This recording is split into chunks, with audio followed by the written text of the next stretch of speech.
Bonjour, aujourd'hui je fais une petite vidéo, alors sans grossièreté pour éviter d'énerver la censure. On va parler du choix en fait que nous avions tous et puis en fait il semblerait que ça a été choisi, ça y est, on sait à quelle sauce on va être mangé.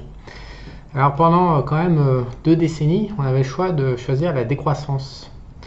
Alors que c'est que la décroissance Enfin pour moi ça consistait pas à revenir en mode Moyen Âge comme certains.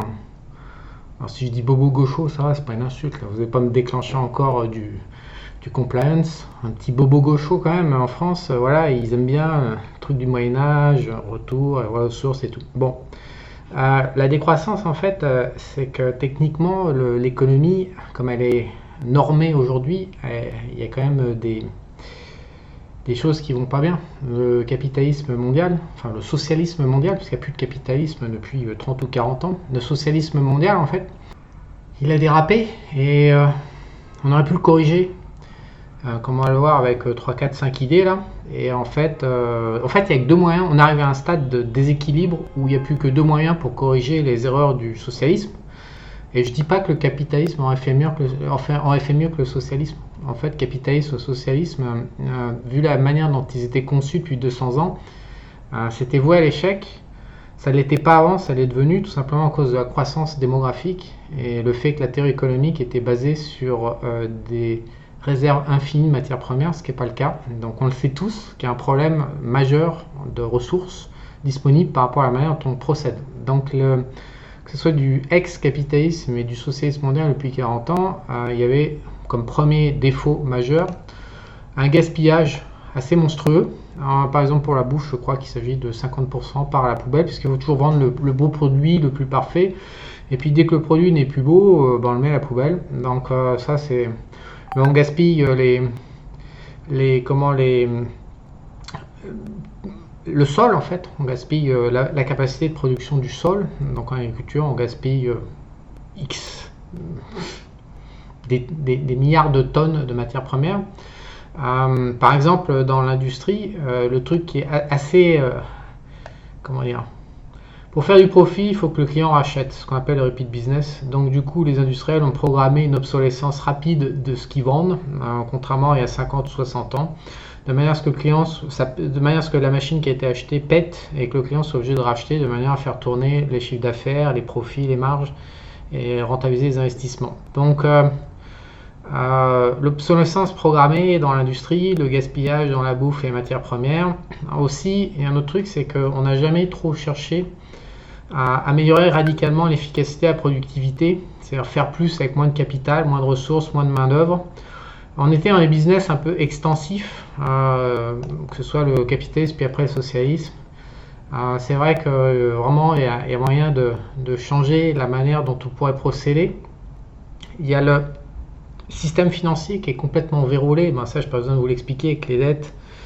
On est tous camés, toutes les économies occidentales sont camées à la dette, à l'argent public, à l'injection des banques centrales. Donc, quelque part, définancer, je ne sais pas comment on dit en français, définanciariser l'économie. Ensuite, il y a également une démondialisation qui aurait pu être mise en place dans le cadre d'une décroissance. Alors, je pense qu'actuellement, on est en train d'y assister, c'est-à-dire il y a un certain nombre de choses qui étaient décidées au niveau mondial, de problèmes humains qui étaient gérés au niveau mondial. Donc, on transportait des ressources d'un point. Prenons comment ça s'appelle, les noix de cajou, par exemple. Les noix de cajou, elles sont fabriquées dans les zones tropicales d'Amérique latine, d'Afrique. Et en fait, si on la consomme brute, la noix de cajou, elle est extrêmement toxique. Donc il faut la traiter pour enlever la coque, je ne sais plus ce qu'il y a, il y a un machin dessus. Et ça, les spécialistes de ça, c'est en Inde. Donc en fait, si vous vous demandez pourquoi ça vous emballe des noix de cajou, les 100 grammes, c'est parce qu'en fait, on les récolte. Ensuite, dans les arbres, ça pousse comme du chien dent au Costa Rica. Il y en avait plein dans le bled où j'étais. Ça part en Inde par bateau, c'est traité et après c'est repackagé dans je ne sais plus quel pays, puis après ça arrive en Europe. C'est-à-dire qu'on passe par un schéma de 3, 4, 5 pays. Donc tous les problèmes ont été résolus au niveau mondial avec l'excès de consommation à nouveau par rapport au transport, la pollution du transport maritime qui représente quand même 20% des soucis de pollution dans le monde, etc. etc., etc. Donc il y avait une manière de sortir par la voie haute de l'échec du capitalisme suivi par le socialisme. Il y avait donc voilà, décentraliser le capital. En fait, c'était ce qu'on assiste aujourd'hui, ouais, c'était ça. On ramène à un niveau local la résolution d'un certain nombre de problèmes et de production essentiels. Donc je pense qu'on est à nouveau en train d'être régionalisé. Ça a toujours été le fantasme des élites, que ce soit l'Europe, les États-Unis, la Chine. Aux États-Unis, il y a un programme avec le Mexique et puis le Canada. Je pense que l'Amérique latine va être regroupée. Je pense qu'il y aura l'Afrique, il y aura l'Europe et puis il y aura l'Asie. Et tout ça, ça fait quelques grands ensembles. Et il faudrait qu'ils deviennent plus ou moins autonomes. Donc il y a eu quelques efforts quand même, mais ils ont plutôt, je trouve, échoué. Et il y a moyen comme ça de mettre fin aux excès et puis de sortir par le haut, par une gestion, on va dire, intelligente de la croissance de la population, des matières premières disponibles, des besoins de croissance, apporter du bien-être et tout, et puis on aurait tous été tous heureux ensemble à batifoler comme c'était encore le cas il y a ne serait-ce que 5 ans. Alors malheureusement, ça s'est pas passé comme ça, comme on peut le voir depuis 2020. On n'est pas sorti par le haut avec la décroissance, et on a basculé le choix entre décroissance ou communisme pour sortir de l'impasse du socialisme. Et on a choisi le communisme. Alors le communisme, pas à la mode Russie pendant 70 ans en mode rideau de fer et tout, mais de communisme 2.0. Alors attention, du communisme 2.0 garantie carbone propre. Ça c'est vraiment, maintenant on est dans le communisme propre. Le souci c'est que ça reste du communisme, donc c'est violent. Donc il y a une bande de milliardaires, de réseaux secrets, de pouvoirs politiques, voilà, qui se sont assemblés en Suisse avec l'ONU, la Banque mondiale des settlements, des transferts, le FMI, qui est le WHO, la santé, l'ONU pour la politique, etc. Donc on a tous ces petits gens qui se sont réunis, toutes ces élites internationales. La plupart ne sont pas élus, bien sûr, parce que sinon ce serait pas marrant, sinon ce serait pas du communisme. Donc en Europe, voilà, ceux qui ont le pouvoir, ils sont plus élus. On a vu aux États-Unis, on peut élire qui on veut, de toute façon, le mec a aucun pouvoir. En Russie, il n'y a pas de pouvoir non plus, il n'y a pas d'élection, et quant à la Chine, il n'y a pas d'élection non plus. Donc voilà, on se retrouve aujourd'hui avec un communisme 2.0 où déjà le choix politique n'existe pas. Ensuite, le souci, c'est qu'ils ont quand même dans l'idée déjà de transférer les richesses privées vers l'État, donc dans un mouvement inverse depuis 50 ans, 70 ans en fait. Ils vont collecter via des taxes, via des mouvements. Alors je vais pas trop m'étaler là-dessus, alors pas une pub, mais le projet Esprit Argent redémarre, donc on a commencé à publier un petit peu. Donc moi j'ai j'ai parlé de tout ça dans un update pour Université Investisseurs, qui est l'ancienne crise du siècle. C'est l'aspect monétaire et politique que j'ai transféré à l'intérieur de l'Université Investisseurs. Je peux vous mettre dans détail d'ailleurs. J'ai appelé ça monnaie PPA pour parité pour achat et emprunt. Donc là c'est tous les updates qui ont été faits dans le cadre de l'ex-crise du siècle, dans le cadre du suivi qui avait été vendu avec la crise du siècle. Donc je ne vais pas m'étaler publiquement là-dessus.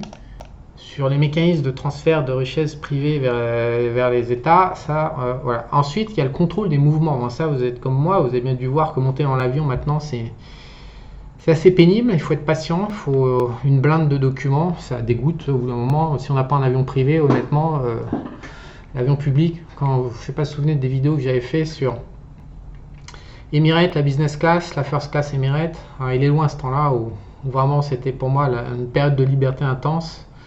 Y compris d'ailleurs ma vie à Bangkok. Le contrôle des mouvements, il commence à être effectif et puis à mon avis il va se renforcer.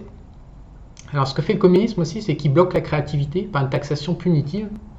On sait que l'humain améliore en permanence tous ses process via de la créativité, mais qu'on fait ça parce qu'on a l'espoir de gagner du pognon, s'enrichir, je sais pas, avoir plus de meufs, plus de baraques, plus de machins, mais c'est comme ça qu'on est câblé. S'il n'y a pas une motivation matérialiste ou supérieure, une envie de faire le bien ou quel que soit, c'est sûr que quand on commence à prendre 70% 80% de taxes dans la tête, la créativité, vas-y, à quoi bon, pourquoi le faire? Donc ça c'est le communisme 2.0, blocage de la production. Bon, ça l'idée c'est toujours pareil, c'est d'arrêter la croissance folle économique, mais sauf que ça va être un blocage de la production via des méthodes violentes, comme le Covid, le blocage des ports, donc le blocage de la chaîne logistique mondiale, ça a été assez violent. Donc des interventions communistes, étatiques. Rappelons quand même que le taux de mortalité du Covid, je crois de mémoire, c'est 0,0001% sur la population globale de la planète. Est-ce que ça justifiait un tel niveau de mortalité comme ça, défoncer les chaînes de production? chacun est libre de voir comme il veut, mais enfin quand même c'est un petit peu, voilà, un petit peu violent quoi. Donc blocage de la production via l'offre. Égalité dans la pauvreté. Bon, bah, évidemment, quand il y a une taxation, au bout d'un moment, tout le monde devient pauvre. Et transfert à richesse privée à l'État, bah, tout le monde devient pauvre. Donc on se retrouve avec une espèce de caste mondiale de 3000 mecs qui ont 10 000 fois plus que 99%, 5 ou 9% de la population mondiale. Donc c'est le communisme, hein. On est tous pauvres, on est tous égaux dans la pauvreté, avec les maîtres au-dessus qui dirigent. Donc une collecte des titres de propriété, ça je pense qu'on va terminer par ça, parce que là c'est un peu violent en Occident de collecter comme ça directement les propriétés, donc je pense qu'il y aura des process mis en place pour y arriver. En tout cas c'est annoncé, hein, c'est pas Charles qui interprète, c'est annoncé par l'élite de Davos. Estimation de l'inflation pour maquiller l'échec financier de la gestion collective. Bon, ça, vous n'avez pas besoin de moi pour savoir que l'Europe, les États-Unis, la dette est partout dans tous les pays, le Japon, la Chine, et que donc c'est un immense échec et qu'il va bien falloir trouver un moyen de maquiller. Que le mieux, ça reste quand même, ça a déjà fait ses preuves dans le passé. Donc le mieux, c'est quand même de créer de l'inflation massive et de débaser la monnaie. Donc très pratique. L'injustice massive de l'impôt, bah, c'est tout simplement que l'impôt arrive et frappe partout, n'importe comment, n'importe quoi. Et qu'il y a un moment, en fait, il y a des gens qui ne payent pas, en fait, l'impôt est valable, mais dans les systèmes communistes, généralement, c'est soit on est copain avec la police, le chef secret, l'agence secrète, le machin, le bidule, et puis ben, on ne paye pas. Et puis tous les gens normaux qui n'ont pas de contact au sein de la caste dirigeante communiste, ben, du coup, on paye massivement de l'impôt, donc c'est complètement injuste. C'est pas comme dans le socialisme. Le socialisme, il y a comme des règles, puis ça dépend un petit peu quand même du niveau de production qu'on a, du niveau de patrimoine qu'on a, alors que là, dans le système communiste, l'impôt, ça devient du n'importe quoi. Ensuite, il y a quand même la renonciation de l'individu à sa valeur, parce que l'individu, donc l'être humain appartient à l'État désormais, un peu comme les États-Unis d'ailleurs, qui disent bah, tu nais avec un passeport américain, où que tu sois dans le monde, tu me payes des impôts, peu importe que tu ailles dans un autre système et que tu aies déjà payé des impôts, tu continues à en payer pour moi parce que tu m'appartiens. C'est un petit peu comme ça que c'est le communisme 1.0 ou 2.0. On n'a plus d'individualité, on n'a plus de valeur en fait. On devient des esclaves en fait, hein, littéralement des esclaves de l'État. C'est pas génial non plus. Et puis bah, on va voir également les fausses guerres, ça démarre, l'emprisonnement, la censure, parce qu'il ne faut pas dire tout bien comme il faut bien respecter tout comme il faut, parce que sinon on se fait taper sur la tête assez violemment d'ailleurs. Donc censure, voilà, pas le droit de parler, pas de liberté d'expression, de l'emprisonnement quand on insiste. Moi j'insiste pas, hein, tant pis. Hein. Et puis bah, des guerres, voilà, stimulées, voilà. Et je vous rappelle quand même que derrière tout ça, le communisme 2.0, moi je suspecte que l'idée ça soit quand même de réduire ou de participer à une stabilisation, une réduction de la population mondiale. Donc ça je l'ai pas mis dedans parce que j'ai un petit peu peur que ça rentre dans la censure aussi. Le mot-clé de dépopulation, c'est vraiment le truc qu'il ne faut pas mettre dans les solutions emailing. Je me suis fait sauter plusieurs fois, donc c'est un sujet sensible, dépopulation. Mais on peut quand même suspecter que derrière tout ça, il y a un respect, ça va bien faire dans les mots-clés, un respect des matières premières de la planète, un respect de la planète, et que donc nous sommes trop nombreux par rapport aux ressources disponibles, et que donc il va falloir trouver une forme d'équation. Alors le réajustement risque d'être violent, hein, comme tout communisme. Mais la cause est bonne, hein. Moi, je crois à la cause du communisme 2.0. Et ça, je suis en train de le dire avec un sourire, mais sérieusement, j'y crois. Je pense que c'est nécessaire. Après, il y avait un choix à faire. On aurait pu y arriver par la décroissance. Bon, bah, collectivement, on n'a pas été capable de gérer intelligemment. Donc maintenant, on y va avec de la violence et du communisme 2.0. Mais cela dit, la finalité de tout ça, je suis persuadé. Je rigole un peu parce que je pense à ma vidéo qui a été sucrée sur YouTube, donc je rigole un petit peu par derrière, mais la finalité de tout ça, elle est quand même ultra sérieuse. Donc malheureusement, pour assurer la finalité qui est valide, on va passer par des étapes qui vont être à mon avis assez compliquées à gérer à titre perso. Ça va être trop agressif. Il va y avoir aussi beaucoup de mensonges, hein, avec les fausses guerres, l'emprisonnement, la censure. Il va falloir aussi beaucoup mentir pour que les gens acceptent. Puisque bah, on a vu encore une fois, il n'y a pas assez de maturité pour dire la vérité, rentrer dans une décroissance, donc on va passer par du communisme. Le communisme est basé sur le mensonge uniquement, donc il va y avoir beaucoup de mensonges pour protéger les gens qui ne deviennent pas complètement fous.